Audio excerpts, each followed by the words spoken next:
Good afternoon, everyone. Thanks for joining us for lessons in English and math skills with City and Gills. Let's get started. The first question that we're looking at is consumer arithmetic.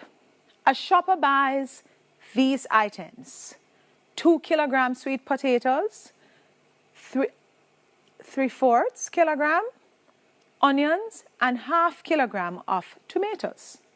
What is the total weight of the items? So we're at the market today. What is the total? So first thing we want to look at, let us go to the board a little.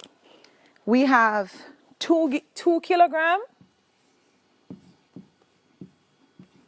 We want to add that to 3/4 of a kilogram, and we want to add also 1/2 kilogram. Now, when we know that we have a whole, so that 2 kilograms stands by itself, but we have two other things that are divided into different wholes. So we're dealing with quarters and we're dealing with halves. It's not so easy. It's not possible to add them as they are.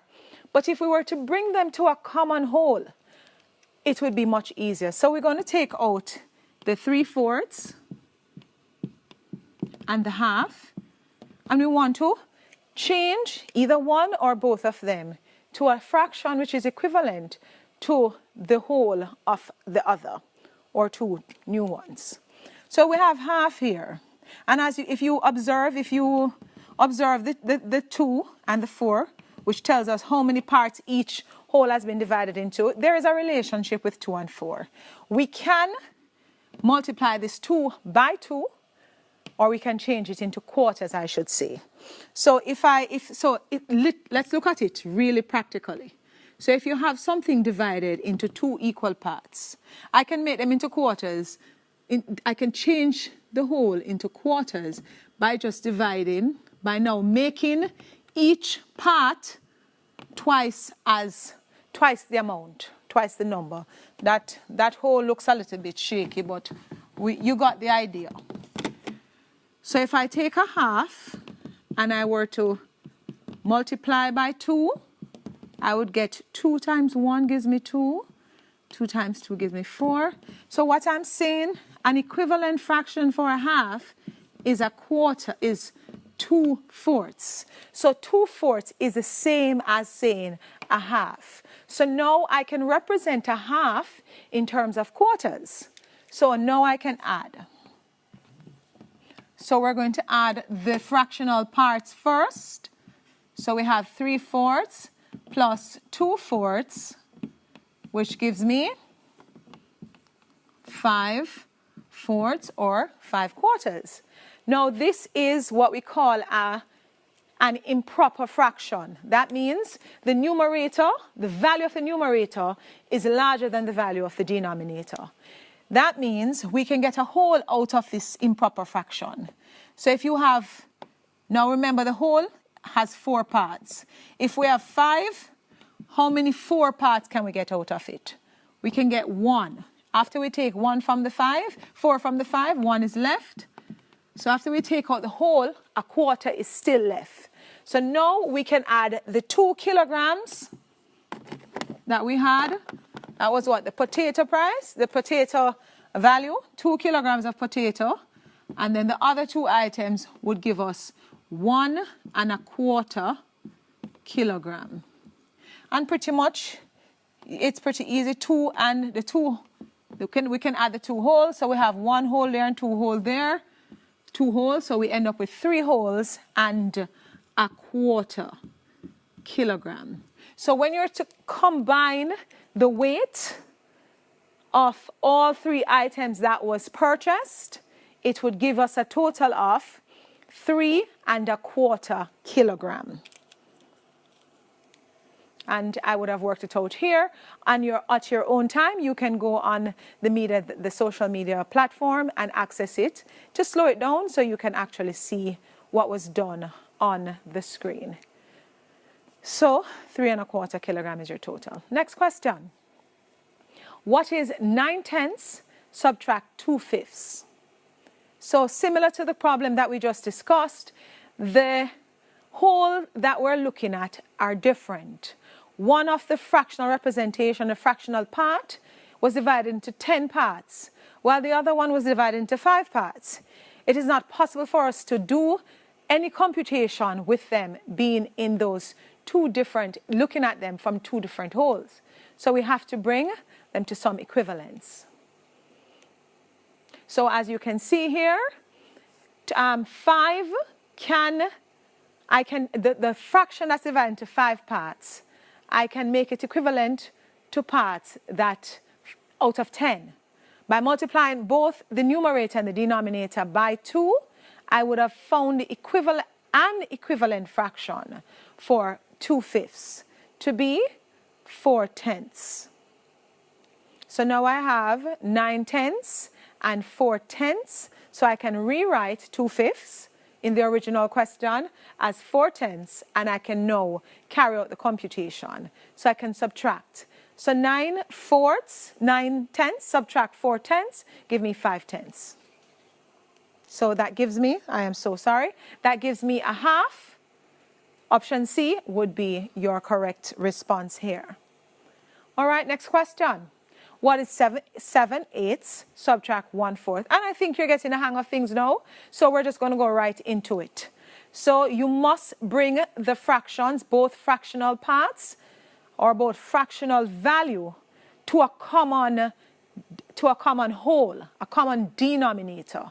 And you may do that in this instance, we're multiplying the quarter or the 1/4 by 2, both the numerator and denominator. So we're changing it to 8s.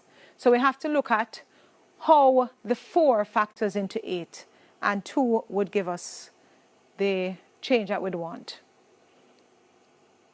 So we have rewritten a quarter to be 2/8. So we now have 7/8 subtracting 2/8, which gives us 5/8, option C. All right, a gardener plants 50 seeds. 35 of the seeds grow into plants. What is this number as a percentage of the number of seeds planted? So you're doing percentages here. So first thing, let's look at the information that the question gives. 50 seeds in total. 35 of those seeds grow into plants. So what we're asking is how many of the seeds grow into plants? And we want to represent it as a percentage. So we know that it is 35 out of the 50. And we know that percentages always has to do with 100. So we're multiplying it by the 100. And you can see there, 70% of the seeds would have grown into plants. All right, so we have 6 out of 20 students fail a test. Here we are again, percentage. What is 6 out of 20 as a percentage? So, similar to what we just did, we know it's 6 out of the total group, which is 20, multiplied by 100, giving us 30. So, as I said before, pay attention to what you're doing, look what the question is asking for, and it's pretty easy that way. Remember, you do not use a calculator when you're working with City and Guilds exam. So you must understand how to do these calculations. 6 out of 20 is 30%.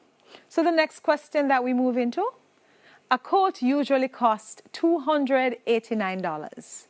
In a sale, there is a 10% discount. How much is the discount on the coat? Now, I don't want to take it for granted, but a discount means that from the original price, there's a portion that is taken from it. Now, you see why you have to do well in math? It's telling you that 10% will be discounted. So, if the sale clerk is not really sure what 10% looks like, if you can work this out, when you go to the store, it's pretty easy. So, let's look. So, what is the discount? 10% of $289. What does that look like working out? So it's 10 out of 100, because the percentage is from 100, multiplied by 289. And that will give us $28.90. What does that mean, though? So although that is the correct response, which is option C, what does this mean in real life? That means from the $289, the person at the store, the sales clerk, should take away $28.90 and give you a new price for your coat.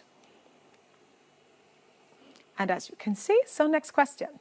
The cost of a trip is $260. The deposit is 20%. How much is the deposit? All right, so we're looking at another term, deposit. What does deposit mean? It means that you're putting up some money or you're putting down some money, you're giving some money towards something before you fully pay for it. So in this case, it's a trip. The trip costs $260. The deposit is 20% of the $260. Let's see what that looks like. So 20 out of the 100% of 260. So remember, we're looking at fractional representation here as well. So 20 out of 100 is actually a fraction of how much of the money you want to pay is going to be deposited. And as you can see, $52 is the deposit. What does that mean? It means that out of the 260, you would have paid $52 already. So you only have $208 left if you plan to go on this trip. Okay, next question. What is 3/5 as a decimal fraction? So as you can see here, we have 3/5, and we're going to change it to a decimal fraction. So it's 3/5. So what we're asking, how much is 3 of all the parts that you have out of the 5 parts? So how much is 3 out of the 5 parts as a decimal? Or 3 parts out of the 5. That's what probably I should say. So let's look. It is simple. You divide, and let's run it on the board because I just want you to know that although I'm just popping up the answers on the screen, it would be helpful to let you look at how it is actually done. So your fraction is 3/5, and you want to change it to a decimal. You are seeing how much of the 5 you have when you have 3. 5 into 3, it's not possible. But if I were to make it the tenths, so it's now 30 tenths, 5 into that goes, 5 into 30, give me 6. So 3/5 is the same as, or it is equivalent to 0.6. That is a decimal fraction for the fraction 3/5. What is a 50%? What is a 50% expressed? I think that should be, what is 50% expressed as a fraction? Now, remember what we said? This is pretty much straightforward. Just remember the concepts. Percentages out of 100. So it is 50 out of 100. No. Do you see 50/100th there? No. That means we can simplify that fraction of 50/100th to by dividing by a factor, by dividing both numerator and denominator by the same factor, which is 50. So 50 divided by 50 gives us 1. 100 divided by 50 gives us 2. A half is the same as 50/100th. All right. So 50% is also saying a half. What is 7/10 as a decimal fraction? Now the way the fraction is called give you a clue what the decimal should look like. It's 7/10, and you know our number system is in tens, parts of tens. So this means that the 7 is in the tenths place because it's 7/10. So your option would pretty much be option C.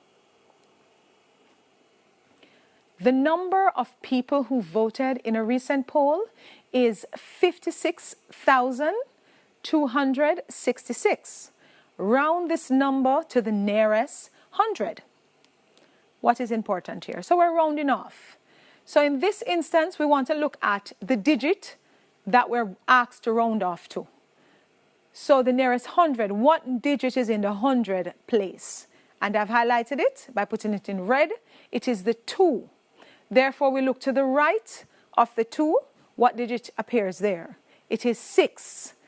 That is 5. If it is 5 or greater, we do what we say. We round up by increasing the place that we round off to by 1 and replacing the rest with 0.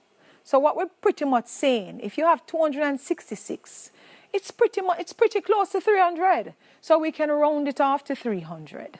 So our new number becomes 56,300. All right. Next question. A sales representative made these sales over the last 6 weeks. 9, 4, 6, 11, 9, 3. The main average number of sales per week is, did I say main? I meant to say mean. The mean average. Now remember when we're doing mean, we did some statistics before, and we did mean, mode, median. Good. So the mean is when you, how do you find the mean again? All right, let's see if you remember. You add all the values in the set of data, and then you divide by the number of values that you would have added. So let's just check this together.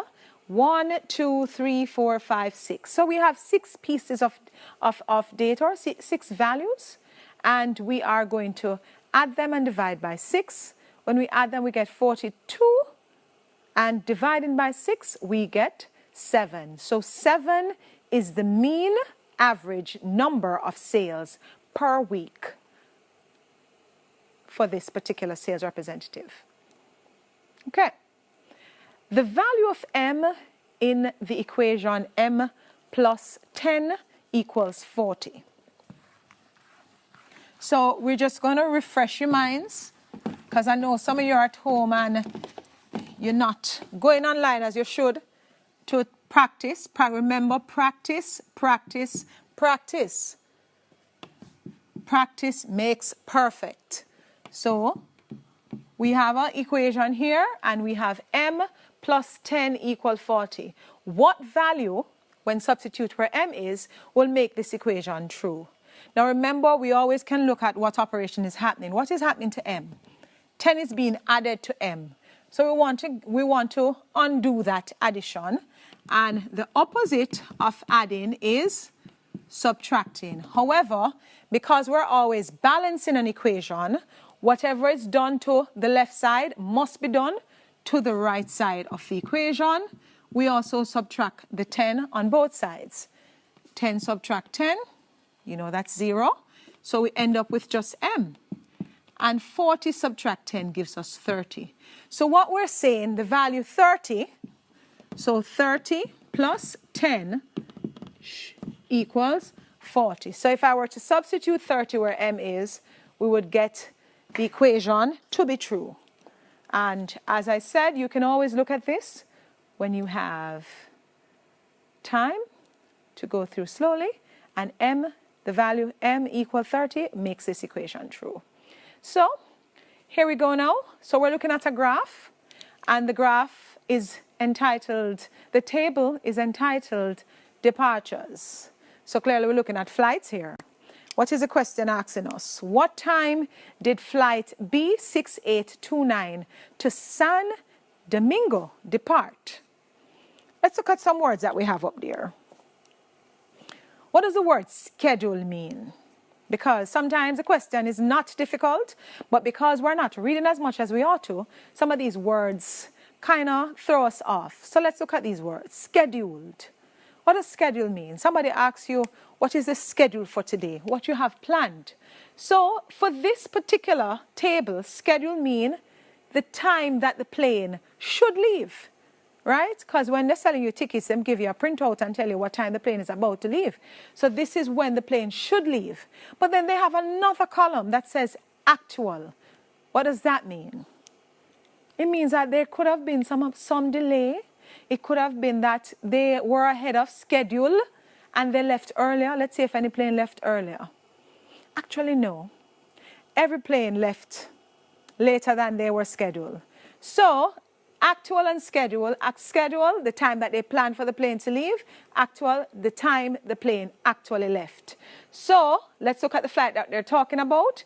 B6829. So, we'd find that where you see the column that labeled flight. There's only one flight that starts with B, and it tells you where it is going as well. So you look at that column, you look at the scheduled time. They said, what time did the flight leave, right? What time did flight depart? So you're looking at the actual time. And that would be 300 hours, that would be the departure time for that particular flight. So you're really just looking at the information presenting to you and taking what you can. And interpreting it, not taking what you can, but interpreting it. All right, so we have another table here. It's a pictograph to be exact.